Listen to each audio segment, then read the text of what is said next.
All right, this is going to be a brief overview of reading comprehension. There are different types of difficulty with reading comprehension. In this video, we will focus on students who don't have any issues with fluency or any issues with phonological difficulties or decoding difficulties, but there are some students that have difficulties with those. There are also students who decode text appropriately but are unable to understand it. There are many ways that we can help students uh, who read fluently but struggle with comprehension. We can target comprehension of language. A difficulty could come from a weakness with language. That happens before students start reading. So before students are ever exposed to a school setting or reading in a group or read alouds, they hear language that is spoken at home from their parents, from their families, from the people that are around them. And so when that language is weak at home and when they're not exposed to proper language, then they can have issues with their comprehension and with reading as they get older. The ways that we can help that is by teaching vocabulary, critical thinking skills, and comprehension.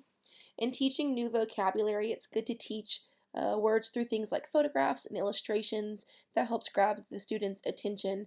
In graphic organizers, students need to be taught about context clues to understand the new words that they have never encountered before. When they're reading text, there are going to be words that maybe they don't understand or they haven't encountered before, but teaching them that reading around those words can help them to understand what that word means.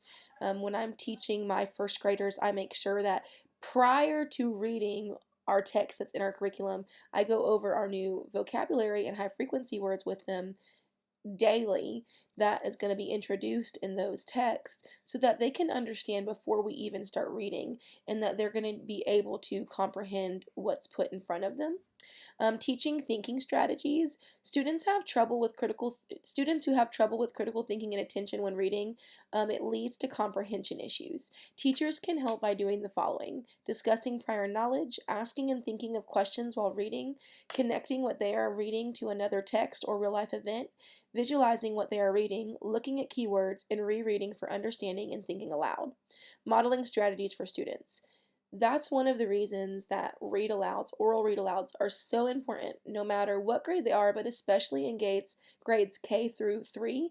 It is so important that these students are having time with oral read alouds and doing close reading, where they read a story and we think about it and we talk about it. And even during the story, we can talk about things and talk about new vocabulary words and talk about maybe some phonetic sounds that we're learning while we're reading the text, and then afterwards we can ask questions about the comprehension and help them to make connections to real life or connections to concepts they've learned or connections to other texts. And we can do all of that when we do a close read.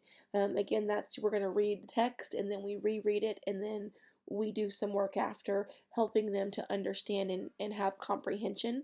That comprehension really comes into play when they can understand the key details of a text and they're able to identify those key details, and when they're able to sequence a text, this happened first, this happened next, and this happened last.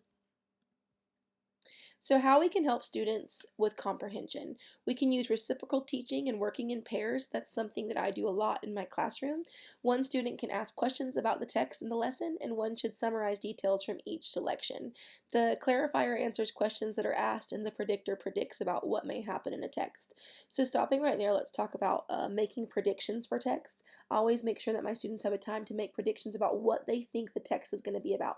Looking at the title, looking at the cover, what do you think is going to happen in this story? Maybe after we read part of it, okay, now this has happened. What do you think, judging by what we've read so far, is going to happen next? And then we can confirm if those predictions we made were correct or not.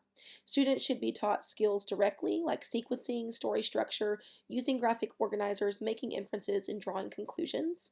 So all of these things can be modeled to the students, and that truly is the best way to teach comprehension to them. Skills should be used first with a read aloud by the teacher and then with their independent reading. So when you're doing a close read, doing that first read together and talking about it together and then letting them either read individually or read in pairs. That's kind of a time when I differentiate in my classroom when we're doing a close reading. After our first group reading together, for my students that are higher and above grade level, I have them pair up together and they can reread together and they can answer those questions together. And then for my students who are struggling, maybe they're below grade level or they have some issues with reading, I can pull them into a small group and we can all work together on rereading that text. Oral read alouds are extremely important to understanding comprehension. Oral read alouds help students with comprehension. Teachers can model how to use inferences and context clues to understand new vocabulary.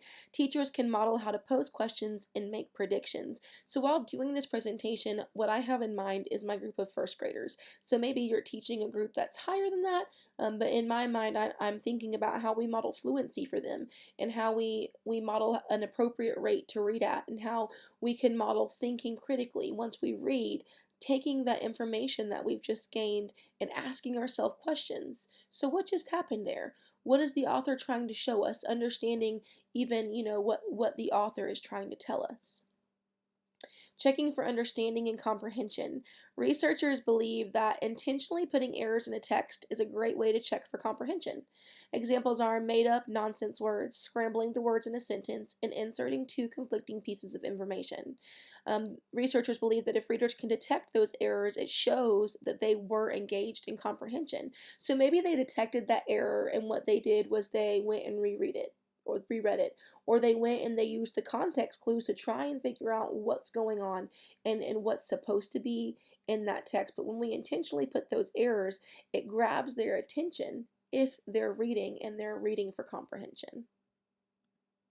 An important components for reading comprehension. Inferences are extremely important. Being able to draw conclusions from the text you are reading. Again, this is something that is taught even before students come into our classrooms. They make inferences from shows that they watch at home, from real life conversations, but it's something that we can model with our predictions and thinking ahead and thinking aloud. Vocabulary and background knowledge, understanding the words you are reading and being able to use context clues surrounding unfamiliar words. So again, teaching our students, when you see a word that you don't understand, read around it. Read the page before it, read the page after it, and see if you can try and understand what that word might mean.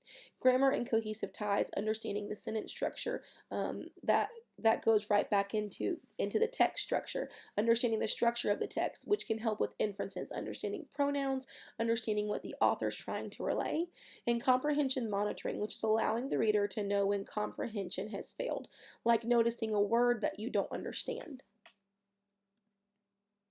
Checking for understanding. Teachers can use technology for comprehension checks. Students may have to record themselves giving a summary, or maybe you have an exit ticket that they can access on their Chromebook and they enter that information. Maybe they respond to it and they send you an email with it. Maybe they make a tweet about it if they're older about the text that they read. Asking questions about key details after read alouds and during the reading. It's important to help students and to monitor their comprehension and their understanding while they are actually reading the text. So stopping and saying, okay, well, what just happened? Why did the rabbit feel that way? Or why did the little girl feel that way? What do you think is going to happen next? Continuing to read and then asking those questions about key details and sequencing after the text is read. Filling in graphic organizers to show what happened in text and writing about the text is always a great way for students to show you that they were able to comprehend the text.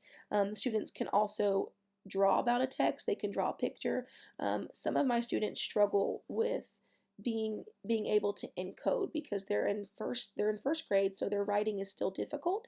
But if they're not able to write about what they've read or we've read together, they can draw a picture about what they read together, or I can take the time to talk with them one-on-one and say, okay, so what did you learn from that text? And I can teach them ways to help them understand, but without checking for their comprehension by asking questions or having them answer questions after the text, we as teachers fail and are unable to really determine whether or not students are effectively comprehending their text. This is a list of my references. I used our text as well as a source that was given to us this week.